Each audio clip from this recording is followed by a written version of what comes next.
जय झूलेलाल सभिनीनि खे। त हलो अॼु असां ठाहियूं था सिंधी सेल फुल्को सिंधी स्टाइल में। त उनखे पहिरियों असां धाणा मिर्च साई थूम टमाटा असां इन सभिनीनि खे ग्राइंड करे छॾियो चॉपर में। उनखां पोइ तेल में असां विधी राईअ खां पोइ असां इहो जेको मसालो पीसियो उहो विझी छॾियो। हाणे जेसिताईं तेल निकिरे इनखे मसाला विझी करे थोरी देरि छॾे ॾियो। धीरे उनखे स्लो फ्लेम ते रखी छॾियो। हाणे जीअं ई इहे मसाला पकंदा इहे पाणी पंहिंजो तेल छॾे रखंदो। तेसिताईं असां फुल्का तोड़े था वठूं। असां फुल्का जीअं नंढा नंढा पीस करे वठंदासीं जंहिंखां पकण में सहूलियत थिए। हे ॾिसो हाणे तेल छुटी वियो आहे। हिन खां पोइ असां विझी छॾंदासीं हिन में पाणी।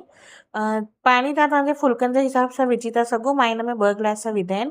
पाणी टहिके ते असां विझी छॾंदासीं असांजा फुल्का। ऐं फुल्के खे असांखे एकदमि घटि बाहि ते असांखे हिनखे 10 मिंट छॾे रखंदासीं जेसिताईं पाणी सुकी वञे।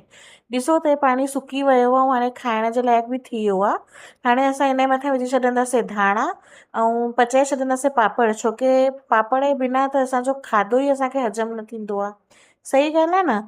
हलो त हिते असां पचाए था वठूं फटाफट पापड़। ऐं हाणे पापड़ पचाइण खां पोइ हाणे करे था वठूं असांजी प्लेटिंग।